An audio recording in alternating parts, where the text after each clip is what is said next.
Somewhere in the Andromeda Broadcasting Network's headquarters, a documentary that would change galactic civilization forever was being classified. The rating, 18+. The reason, extreme violence. The subject, a small blue planet called Earth. Vorthak Nimblewisk had been making nature documentaries for 347 years. He'd filmed the mating rituals of the crystalline slug beasts of Kepler 442b, documented the peaceful migration patterns of the floating jellyfish cities of Proxima Centauri, and even captured the heartwarming story of how the sentient moss colonies of Wolf 359 collectively decided to stop photosynthesizing on Tuesdays just to make life more interesting. He was, by all accounts, the David Attenborough of the galaxy. Which is why, when the Galactic Entertainment Commission handed him a routine assignment to document the charming pastoral life of Earth's dominant species, he didn't think twice about accepting. How hard could it be? He had asked his assistant, Quiblex Fizzlebottom, while adjusting his 7-lensed recording apparatus. It's just another primitive world with some basic life forms. Probably lots of gentle creatures grazing in meadows and whatnot. Quiblex, who had the unfortunate tendency to worry about everything from solar flares to whether his breakfast cereal was plotting against him, shifted nervously. But sir, the preliminary scans show some unusual energy signatures, and the weapons count is, well, it's astronomical. Weapons? Vorthak laughed, a sound like a cat being strangled by a piccolo. My dear Quiblex, primitive species always have a few crude tools, probably some sticks and stones. Nothing we haven't seen before. Oh, how wrong he was. The first sign that something was amiss came when Vorthak's ship, the Gentle Observer, dropped out of hyperspace near Earth's moon. The onboard computer, which had been programmed to identify potentially dangerous life forms, immediately began having what could only be described as a mechanical nervous breakdown.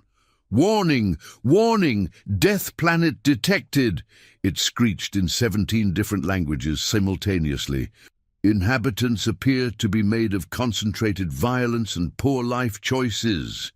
"Oh, don't be so dramatic," Vorthak muttered, switching off the computer's voice module. "Let's start with something simple. Computer, show me the planet's most peaceful creatures." The main screen flickered to life, displaying what appeared to be a fuzzy, adorable mammal sitting peacefully in a tree. Vorthak smiled and began recording. "Here we see one of Earth's gentle inhabitants, perfectly content in its natural habitat," he narrated in his smooth, professional voice.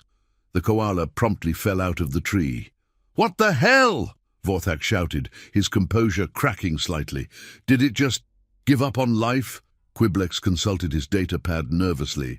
"Sir, according to our scans, that creature spends 22 hours a day unconscious and survives on leaves that are literally poisonous to every other species on the planet. It's basically a furry suicide machine that evolution forgot to kill." "Surely that's an anomaly," Vorthak said, his voice slightly higher than usual. "Show me something else, something more representative." The computer switched to a view of what appeared to be a peaceful ocean scene. Schools of colorful fish swam lazily through coral reefs, and Vorthak felt his confidence returning.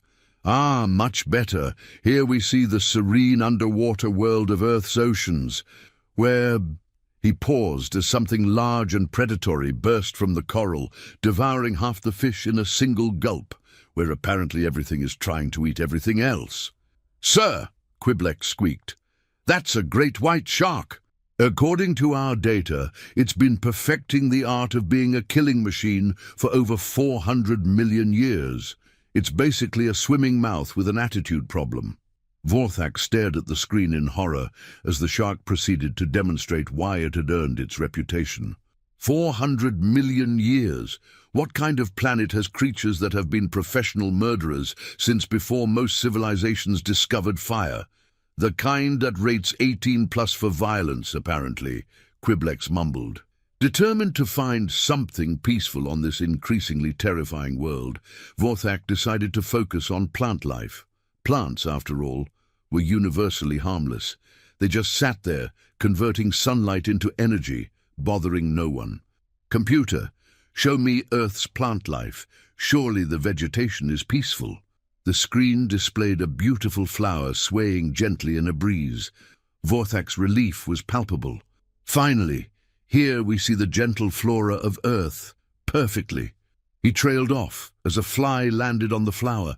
In less than a second, the plant snapped shut, trapping the insect inside. "Oh, come on! Even the flowers are carnivorous." "That's a Venus flytrap, sir," Quiblex explained, consulting his increasingly thick file on Earth's biological horrors. "It's basically a plant that decided photosynthesis was for weaklings and took up hunting instead." "This is insane," Vorthak declared, throwing his hands up in despair. "What kind of evolutionary pressure creates killer plants?" "The same kind that creates creatures that breathe poison, apparently," Quiblex said, pointing to another section of his notes. "Sir, you might want to see this. I've been analyzing the atmospheric composition, and it turns out the dominant gas is oxygen. So, sir, oxygen is highly corrosive. It literally burns through organic matter at the molecular level. Most civilized species consider it a form of chemical warfare." Vorthak stared at his assistant in growing horror. "You're telling me the entire planet is breathing poison gas? And not just breathing it, sir. They've adapted to require it. Without it, they'd die. It's like they've turned chemical warfare into a biological necessity." "This is getting ridiculous," Vorthak muttered, pacing around the observation deck. "Surely the dominant species has found a way to bring some sanity to this madness. Show me the beings that run this planet." Daijun, the computer switched to a view of what appeared to be a large gathering of Earth's dominant species. Vorthak watched as two groups of these creatures faced each other across a field, wearing elaborate protective gear. "Now this looks promising," he said, relaxing slightly. "They appear to be engaged in some sort of peaceful ceremony, perhaps a dance ritual or..." One of the creatures picked up an oddly shaped brown object and hurled it through the air. Immediately, the entire group erupted into chaos, with individuals launching themselves at each other with a violence that made the shark look like a pacifist. "What is happening?" Vorthak screamed, watching in horror as these supposedly civilized beings piled on top of each other in a mass of flailing limbs and aggressive grunting. "I believe it's called football, sir," Quiblex said, his voice barely above a whisper. "According to our cultural analysis, they do this for fun." "Fun? They're trying to kill each other for fun." "Actually, sir, that's not even the violent one. There's another version where they're allowed to use their hands, and the rules are much more liberal." Vorthak sat down heavily, his recording equipment forgotten. "Quiblex, I need you to run a complete analysis on these creatures. I need to understand what we're dealing with here." For the next several hours, Quiblex compiled what would later be known as the "Oh God, Why" report on human behavior. The findings were, to put it mildly, disturbing. "Sir," Quiblex began, his voice trembling slightly, "I've completed the analysis, and I'm afraid the situation is worse than we thought." "Worse? How could it possibly be worse?" "Well, sir, it turns out that these creatures, which call themselves humans, don't just survive on this death planet, they thrive on it. They've actually created artificial challenges to make their lives more dangerous." "What do you mean?" "They voluntarily jump off perfectly safe high places with only a stretchy rope to save them. They call it bungee jumping." Vorthak's left eye began to twitch. They jump off things, voluntarily." "That's not all, sir. They also strap themselves to boards and throw themselves down mountains covered in frozen water at ridiculous speeds. They call it skiing." "Frozen water? That stuff is lethal." "And sir, they've invented a sport where they put on metal blades and try to hit a small rubber disc into a goal while other humans try to prevent them using large sticks. Violence is not only allowed, it's encouraged." Vorthak was now rocking back and forth in his chair. "This is madness, pure, unadulterated madness." "Sir, there's more. They've created a form of entertainment where they pay to watch other humans pretend to be in mortal danger. They call it movies. And, sir, the more dangerous and violent it appears, the more popular it becomes. They pay to be scared. And, sir, they've developed a culinary tradition that involves consuming substances that cause their mouths to burn and their eyes to water. They call it spicy food, and they consider it a delicacy. They eat pain for pleasure. And, sir, Quiblex continued, his voice now barely audible, they've invented something called extreme sports. I don't think I need to explain what that implies. Vorthak stood up abruptly, his sanity hanging by a thread. That's it. I'm calling this off. This documentary is cancelled. No amount of money is worth documenting these lunatics. But as he reached for the communications console, something caught his eye on the main screen. A human child, no more than 10 years old, was riding a primitive wheeled contraption down a steep hill at tremendous speed, laughing with pure joy as he launched himself over a wooden ramp. "Dear God," Vorthak whispered, "they start them young." "Sir," Quiblex said quietly, "perhaps we should just leave, file a report saying the planet was uninhabitable." "No," Vorthak said, his voice taking on a manic quality. "No, we're going to finish this documentary. The galaxy needs to know about this place. They need to understand what we're dealing with here. Sir, I really don't think that's a good idea. Quiblex, in my 347 years of making documentaries, I have never encountered anything like this. These humans are either the most terrifyingly adapted species in the galaxy, or they're completely insane. Either way, this is the story of the millennium. But, sir, what if they notice us? What if they think we're invading?" Vorthak paused, considering this. "You're right. We need to be more careful. Let's observe from a distance," and he was interrupted by a loud clang as something collided with their ship. Through the viewport, they could see a human in a metal suit, apparently flying through space using some sort of primitive propulsion system. "What the hell is that?" Vorthak screamed. The human waved at them through the viewport, gave them a thumbs up, and then rocketed away, leaving a trail of fire behind him. "Sir," Quiblex said, checking his instruments, "according to our scans, that human was wearing a device that should have killed him instantly. The G-forces alone should have liquefied his internal organs. But he was smiling." "Yes, sir. That seems to be a common trait among humans when they're in mortal danger." Vorthak slumped back into his chair. "I need a drink." "Several drinks? Make that a lot of drinks." As he pondered the implications of what he'd witnessed, Vorthak began to realize that his documentary about Earth's peaceful inhabitants was going to be unlike anything the galaxy had ever seen. He was going to need a bigger content rating. Several days later, after consuming enough alcohol to sterilize a small moon, Vorthak decided to continue his investigation. He had to understand how these creatures had managed to survive on what was clearly the most dangerous planet in the galaxy. "Computer," he said, his voice slightly slurred, "show me how humans obtain food." The screen displayed what appeared to be a peaceful agricultural scene. Humans were working in fields, tending to crops, and everything seemed relatively normal. "Finally," Vorthak sighed, "something civilized." Then the computer switched to a view of humans in what appeared to be a food preparation area. One of them was holding a knife that looked like it could cut through starship hull plating. That's a big knife," Vorthak observed. "Sir, they use those to prepare their food. But, sir, you might want to see this other footage." The screen showed humans gathered around a fire, cooking what appeared to be the flesh of other creatures. They're eating other animals. Sir, it gets worse. They've developed cooking techniques that involve exposing food to open flames, and they consider the parts that are slightly burned to be the most desirable. They prefer their food damaged, and, sir, they've created a social ritual around this behavior. They call it barbecuing, and they invite other humans to watch them burn meat while consuming fermented plant matter that impairs their judgment. Vorthak stared at the screen in horror. "So they get together, impair their cognitive functions, and play with fire while handling sharp objects? That's correct, sir. And they consider it a form of entertainment. This is insane. How have they not driven themselves extinct? Sir, I've been analyzing their history, and it turns out they've actually tried to drive themselves extinct multiple times. They just keep failing at it. What do you mean?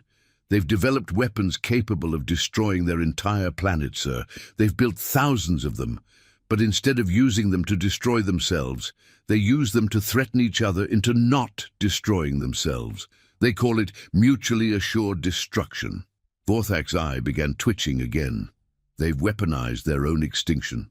And, sir, they've actually gone to their planet's moon in primitive spacecraft. That should have killed them, but they did it anyway. And, sir, they did it just to prove they could. They risked death to visit a rock. A lifeless, airless rock, sir. And they planted a flag on it and then left. Vorthak was now hyperventilating. This is madness, pure, concentrated madness. Sir, there's something else. They've created a global communication network where they share information instantaneously across their entire planet. Well, that's actually quite impressive. They use it primarily to share pictures of small, furry animals and to argue with strangers about topics they don't understand. Of course they do! As Vorthak's mental state continued to deteriorate, he began to notice something odd about his ship's systems. The computer was behaving strangely, and several of the instruments were displaying readings that made no sense. "Quiblex," he said, his voice taking on a paranoid edge. "Are you sure our systems are functioning properly?" "Sir, I've been meaning to mention this. Ever since we arrived in Earth's solar system, our technology has been adapting." "Adapting how?" "Well, sir, our shields have automatically upgraded themselves to withstand impacts from frozen water falling from the sky. Our life support systems have started filtering out several dozen previously unknown toxins. And our defensive systems have activated protocols I didn't even know existed." "Defensive systems? Why would our defensive systems activate?" "Sir, I believe it's because this planet is so inherently dangerous that our ship's AI has concluded that everything here is a potential threat." As if on cue, the ship's proximity alarms began blaring. Through the viewport, they could see several large metallic objects approaching their position. "What are those?" Vorthak screamed. "Sir, according to our scans, those are human-made spacecraft. They appear to be military vessels." "Military? But we're just making a documentary." "Sir, I think they might have noticed us." The lead spacecraft opened a communication channel, and a human voice crackled through their speakers. "Unknown vessel, this is Colonel Jackson Steelworth of the Earth Defense Initiative. You are in violation of our airspace. Identify yourself immediately, or we will be forced to—" "Wait, are you guys filming us?" Vorthak looked around frantically. "How did they know we were filming?" "Sir, I think our recording equipment might be more obvious than we thought." The human voice continued, now sounding amused. "Well, I'll be damned. We've got ourselves some alien documentary filmmakers. This is either the best day ever or the worst day ever." "Sir," Quiblex whispered, "what do we do?" Before Vorthak could answer, another human voice joined the conversation. "Colonel, this is General Ripley Hawkmoon. I'm sending you back up. These aliens picked a hell of a day to show up." "What's happening today?" Vorthak asked, his voice cracking. "Oh, nothing much," Colonel Steelworth replied cheerfully. "Just our annual war games exercise. We're testing our new planetary defense systems. You know, the ones designed to repel alien invasions." "Alien invasions?" "Yeah, we figured someone would try to conquer us eventually. So we built a few thousand automated defense satellites, some planet-killer missiles, and a really impressive array of energy weapons. Want to see them in action?" "No!" Vorthak screamed. "We're not invading. We're just making a documentary." "A documentary? About what?" "About your peaceful way of life." There was a long pause, followed by the sound of humans laughing. A lot of humans. "Peaceful?" Colonel Steelworth wheezed between fits of laughter. Buddy, have you seen this planet? We've got hurricanes that could level cities, earthquakes that can split continents, and volcanoes that occasionally decide to block out the sun for fun. And that's just the weather. Sir, came General Hawkmoon's voice, I think these aliens might be a little confused about Earth. You think? Sir, maybe we should give them the grand tour. Show them what they're really documenting. That's a terrible idea, General. Come on, Colonel. When's the next time we're going to have alien filmmakers? This could be our chance to show off. Vorthak felt a chill run down his spine. Show off what? Well, Colonel Steelworth said, his voice taking on an excited tone, we've got the world's largest collection of weapons of mass destruction, the most advanced military technology in the solar system, and a population that considers warfare a form of entertainment. Plus we've got pizza. Pizza? It's food that's covered in cheese and various toppings, then exposed to extreme heat until it's partially burned. It's delicious. Vorthak turned to Quiblex. They've militarized food preparation too. Sir, I'm detecting massive energy signatures all across the planet. It's like the entire surface is covered in weapons. That's because it is, General Hawkmoon said helpfully. We've got military bases on every continent, nuclear submarines in every ocean, and enough firepower to glass the entire planet several times over. We call it being prepared. Prepared for what? Everything, Colonel Steelworth replied. Alien invasion, zombie apocalypse, robot uprising, natural disasters, unnatural disasters, interdimensional threats, time travelers, and really bad weather. You prepare for time travelers? You can never be too careful. Vorthak was now openly weeping. This is insane. How do you sleep at night knowing you're surrounded by all this death? Oh, that's easy, the Colonel said. We invented something called alcohol. It makes everything seem less terrifying. You drug yourselves into unconsciousness? Well, when you put it like that, it sounds bad, but we prefer to think of it as chemically assisted relaxation. Sir, Quiblex whispered, I think we should leave. Now. But before they could move, their ship was suddenly surrounded by a fleet of human spacecraft, not military vessels, but what appeared to be civilian aircraft. What's happening now? Vorthak demanded. Oh, that's just the news crews, Colonel Steelworth explained.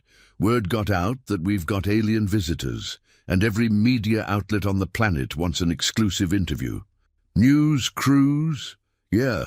We've got a whole industry dedicated to documenting disasters, conflicts, and generally terrible things that happen. They love this stuff. Through the viewport, Vorthak could see humans in spacecraft, pointing cameras at them and apparently talking excitedly. Sir, came a new voice over the communication system. This is Cassandra Newsworthy from Channel 7 Action News. Can you tell us why you chose Earth for your documentary? We thought it was peaceful, Vorthak screamed. There was a moment of silence, followed by more laughter. Peaceful, Cassandra said. Sir, have you seen our history? We've been at war with someone for pretty much our entire recorded existence. We've invented more ways to kill each other than we have words for food. But surely you've outgrown that phase. Oh, we're still doing it. We just got better at it. Now we can kill each other from space. Vorthak was now rocking back and forth in his chair. This is a nightmare. This is a complete nightmare. Sir, came another voice. This is Dr. Newton Brainbox from the Institute for Theoretical Mayhem. We've been studying your ship and we're quite impressed with your technology. Would you be interested in a cultural exchange program? What kind of cultural exchange? Well, we'd show you our latest advances in warfare, planetary defense, and extreme sports, and you could show us your technology. It would be mutually beneficial. Absolutely not. Are you sure? We've got some really impressive weapons we'd love to demonstrate. No! How about our space program? We've got rockets that are basically controlled explosions designed to hurl people into the void of space at impossible speeds. That's even worse. Sir, Quiblex said quietly, I think we need to leave, right now. But as they prepared to engage their hyperspace drive, something went wrong. the ship's systems began displaying error messages in languages they didn't recognize. "What's happening?" Vorthak demanded. "Sir, it appears that our ship's AI has been compromised." "Compromised how?" "It seems to have been infected with something called human logic. It's now insisting that jumping off cliffs is a reasonable recreational activity and that consuming poison for pleasure makes perfect sense." "Our AI has gone insane?"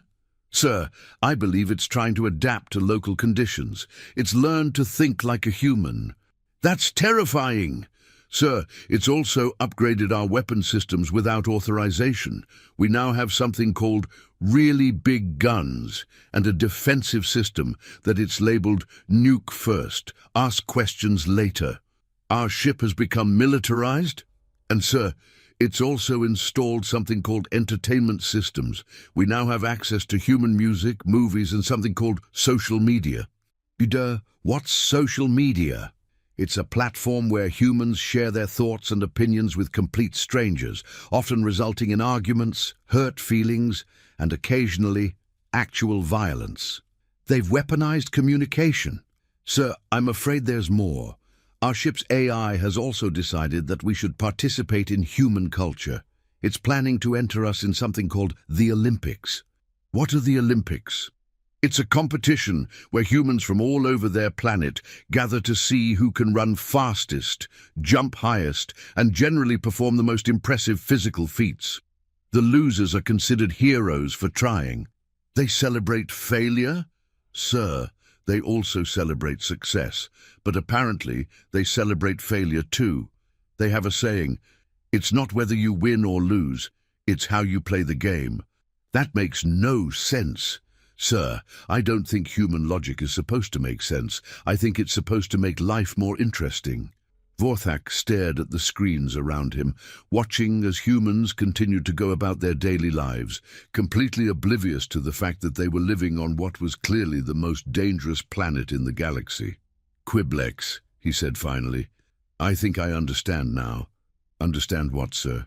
"These humans aren't insane. They're not suicidal. They're not even particularly violent by galactic standards. Sir, with respect, have you seen the footage we've collected?" "Yes, I have. And I've realized something. These humans haven't just adapted to survive on this death trap of a planet. They've learned to enjoy it." "Sir, think about it, Quiblex. This planet is trying to kill them every single day. The weather, the animals, the plants. Even the AIR is dangerous. But instead of being terrorized by it, they've turned it into entertainment." "I'm not following, sir." "They jump off cliffs for fun because falling is scary. They eat spicy food because pain is intense.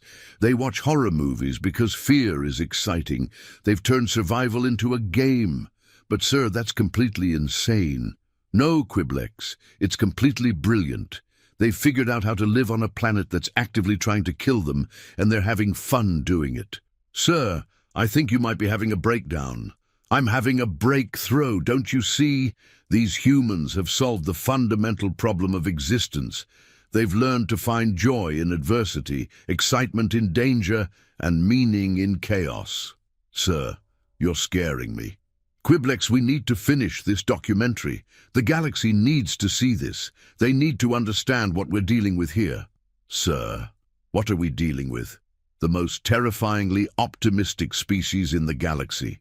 The only creatures I've ever encountered who look at certain death and say, 'Hold my beer and watch this.'" As if on cue, the communication system crackled to life again. It was Colonel Steelworth. "Hey, alien documentary guys, we've got a proposition for you." "What kind of proposition?" Vorthak asked warily. "Well, we're about to test our new planetary defense system, and we thought you might want to film it. From the inside." "From the inside?" "Yeah, we'll give you front row seats to the most spectacular display of controlled destruction you've ever seen. It'll be great for your documentary."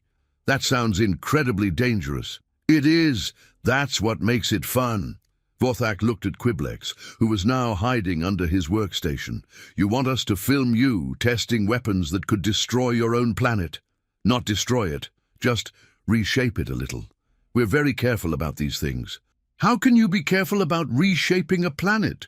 We use math, lots and lots of math. Sir, Quiblex whispered, please tell me we're not going to do this. Vorthak considered this. On one hand, it was clearly suicidal. On the other hand, it would make for incredible footage. We'll do it, he said finally. What? Quiblex screamed. Colonel, we accept your offer, but we want full documentation rights and a guarantee that you'll explain everything you're doing. A deal. This is going to be awesome. As their ship was escorted to what the humans called a safe observation distance, which was apparently only moderately lethal instead of instantly fatal, Vorthak began to understand why his documentary was going to need such a high content rating. Sir, Quiblex said quietly, I think we're about to witness something unprecedented in galactic history. What's that? A species that has learned to find entertainment in their own potential extinction. Quiblex, I think you're right, and I think that's exactly what makes them so terrifying. The test began with what the humans called a minor demonstration. They fired a single missile at a small asteroid that was passing through their solar system. The resulting explosion was visible from 3 planets away. That was the small one, Vorthak screamed. Oh, yeah, Colonel Steelworth said cheerfully. The big ones are about 1,000 times more powerful. We call them planet crackers. You have weapons that can crack planets? Well, we've never actually used them on a planet, but the theoretical models are very promising. Why would you build such things? Because we could. That's pretty much our species' motto, because we could. The next phase of the test involved what the humans called atmospheric manipulation. They fired a series of devices into their planet's upper atmosphere, creating what appeared to be an artificial aurora that spelled out the words Earth Rules in letters visible from space. You've militarized your own sky, Vorthak asked. We've militarized everything, General Hawkmoon explained. It's kind of our thing. But why? Because it's there. If something exists, we figure out how to weaponize it, eat it, or make it into entertainment. Sometimes all 3. The final phase of the test was what the humans called continental defense simulation. They created a massive holographic projection that made it appear as if their entire planet was under attack by giant monsters. This is incredible, Vorthak said, filming frantically. How are you doing this? Oh, we've got satellites that can project images directly into the atmosphere. We mostly use them for advertising and weather modification, but they work great for psychological warfare too. Psychological warfare. Yeah, imagine you're an alien invasion force, and you show up to conquer Earth, and suddenly the entire planet appears to be defending itself against giant monsters. You'd think twice about landing, wouldn't you? That's actually quite clever. We have our moments. As the demonstration concluded, Vorthak realized that he had captured something unprecedented. He had documented a species that had turned their entire planet into a combination fortress, theme park, and reality television show. Colonel, he said, I have to ask, are you actually as dangerous as you appear to be? Oh, we're much more dangerous than we appear to be, Colonel Steelworth replied. What you've seen today is just the stuff we're willing to show to visitors. The really scary stuff is classified. There's more. Let's just say that if anyone ever tries to invade Earth, they're going to have a very bad day. But surely you don't actually want to fight anyone. Oh, we don't want to fight. We want to win. There's a difference. What's the difference? Fighting is what you do when you're not prepared. Winning is what you do when you are. Vorthak stared at the screen, watching as the humans casually dismantled their demonstration and went back to their normal lives as if they hadn't just displayed enough firepower to sterilize a solar system. Quiblex, he said finally, I think we have everything we need. Sir, what exactly do we have? The most terrifying nature documentary in galactic history. Several months later, Vorthak stood in the editing bay of Andromeda Broadcasting Network, putting the finishing touches on his documentary. The Content Rating Board had reviewed the footage and immediately classified it as restricted, extreme violence, disturbing content, and psychological trauma. "Sir," the board chairman had said, "this is the most disturbing thing we've ever seen, and we once documented the mating rituals of the acid-spitting death worms of Betelgeuse. But it's all real," Vorthak had protested. "This is just how they live. That's what makes it so terrifying." The documentary, titled Earth: A Survival Guide for the Criminally Insane, became an instant sensation across the galaxy. Civilizations that had been considering expansion into the Sol system immediately cancelled their plans. The Galactic Tourism Board issued a travel advisory recommending that Earth be avoided by anyone with a functioning sense of self-preservation. Nay, but the most unexpected result was that Earth became the most popular destination in the galaxy for what the humans called extreme tourists. Beings from across the galaxy traveled to Earth specifically to experience the planet's unique combination of beauty and terror. "It's like a theme park," one Andromedan visitor explained, "except everything is real and can actually kill you. It's amazing." The humans, being humans, immediately capitalized on this. They created guided tours of their most dangerous locations, extreme sports competitions for off-world visitors, and even a reality television show called Survive Earth If You Can. "We've turned our entire planet into a tourist attraction," Colonel Steelworth had explained to Vorthak during a follow-up interview. "It's the most human thing we've ever done." "How so?" "We took something that was trying to kill us and made money from it." Vorthak's documentary had won every major award in galactic broadcasting. It had been translated into over 4,000 languages and was required viewing in xenobiology classes throughout the galaxy. But more importantly, it had changed how the galaxy viewed humanity forever. "Sir," Quiblex said, as they prepared to leave Earth after their extended stay, "I have to ask, do you think the humans are actually aware of how terrifying they are?" Vorthak considered this question while watching a group of human children play something called dodgeball, which appeared to involve hurling projectiles at each other with gleeful abandon. "No, Quiblex, I don't think they have any idea. To them, this is just normal." "That's the scariest part, isn't it?" "Indeed it is." Daki, as their ship prepared to depart, Colonel Steelworth's voice crackled over the communication system one last time. "Hey, Vorthak. Thanks for the documentary. It's been great for tourism. Oh, and we've got a proposition for you." "What kind of proposition?" Vorthak asked, though he was afraid to hear the answer. "We're planning a manned mission to the center of the galaxy. Want to come along and film it? The center of the galaxy. That's a black hole. Nothing can survive there." "Yeah, that's what makes it interesting. We've figured out a way to get really close without getting spaghettified. It involves some creative applications of physics and a lot of really strong coffee." "You want to use coffee to survive a black hole?" "Well, coffee and math, mostly coffee." Vorthak looked at Quiblex, who was already packing their equipment. "Colonel," Vorthak said slowly, "are you absolutely certain this is safe?" "Oh, absolutely not. It's probably the most dangerous thing anyone has ever attempted. That's why we want to do it. And you want us to film it?" "Of course. Someone needs to document humanity's first attempt at black hole surfing." "Black hole surfing?" "Yeah. We're going to ride the gravitational waves right up to the event horizon and then slingshot back out. It'll be like the ultimate roller coaster." Vorthak realized that his documentary about Earth's peaceful inhabitants had somehow evolved into a long-term assignment documenting the most recklessly ambitious species in the galaxy. "Sir," Quiblex whispered, "what do we tell them?" Vorthak thought about this. He could refuse, return to the safety of civilized space, and spend the rest of his career making documentaries about the peaceful mating rituals of non-carnivorous space slugs. Or he could continue following these magnificent lunatics as they attempted to turn the entire universe into their personal playground. "Colonel," he said finally, "when do we leave?" The resulting cheer from the human crew was audible across 3 star systems.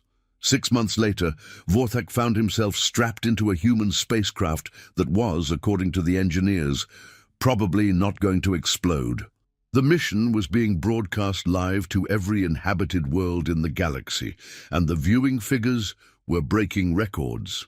"This is either going to be the greatest documentary ever made," Vorthak said to Quiblex, "or the most expensive suicide note in galactic history. Sir, knowing humans, it'll probably be both." As they approached the supermassive black hole at the center of the galaxy, Vorthak watched the human crew go about their work with the same casual efficiency they'd bring to making coffee. They were literally staring into the abyss, and they were humming. "Commander Rodriguez," Vorthak said to the mission leader, "aren't you even slightly concerned about what we're doing?" Commander Sofia Rodriguez, a woman who had apparently decided that flying into black holes was a reasonable career choice, smiled at him. "Vorthak, my friend, do you know what the greatest discovery in human history was? Fire? The wheel? Mathematics? Coffee. And do you know why? I'm afraid to ask. Because coffee taught us that the best things in life are the ones that are slightly dangerous, completely unnecessary, and absolutely worth it. You're comparing interstellar exploration to a hot beverage.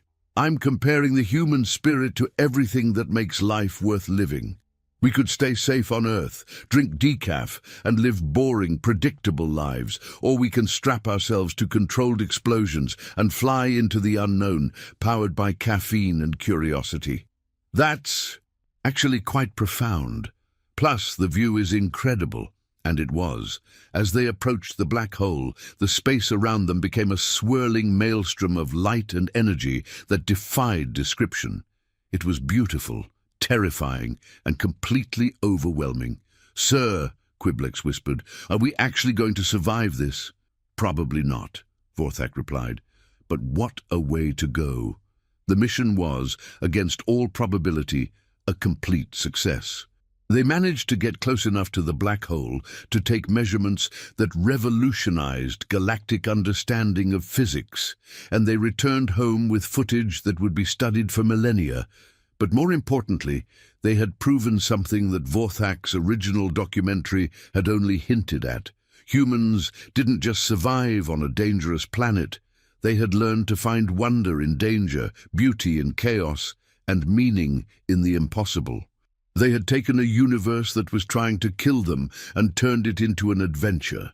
As Vorthak compiled the footage from their black hole expedition, he realized that he had documented something unprecedented in galactic history. He had captured the story of a species that refused to be limited by reality, probability, or common sense. The final broadcast of what became known as the Human Chronicles was watched by over 1 trillion beings across the galaxy. It ended with Vorthak's personal reflection on what he had learned during his time with humanity.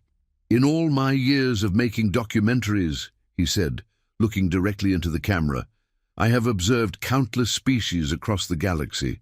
I have seen creatures of unimaginable beauty, intelligence, and power, but I have never encountered anything quite like humanity. They are not the strongest species in the galaxy. They are not the smartest or the most technologically advanced. What makes them unique is something far more profound.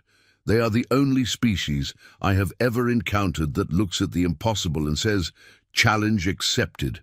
They have taken a universe that operates on the principle that everything eventually dies, and they have responded by living more intensely than anyone thought possible.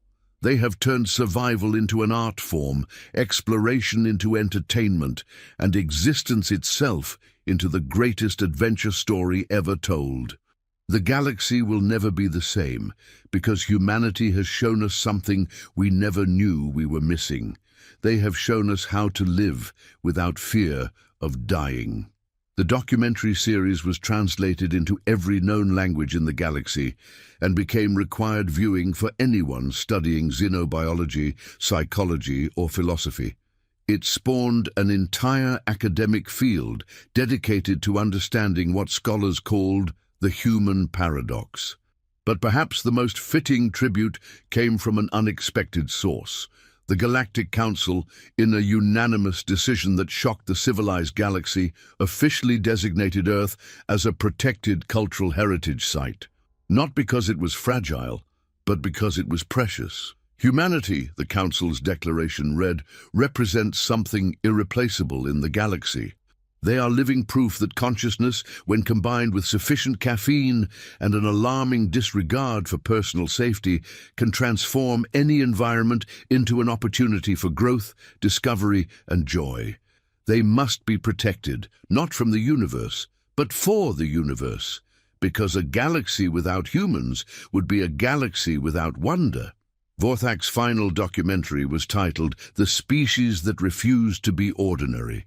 It became the most watched program in galactic history, and its final line became the unofficial motto of human civilization. They didn't just survive the universe, they made it their playground, one impossibly dangerous adventure at a time.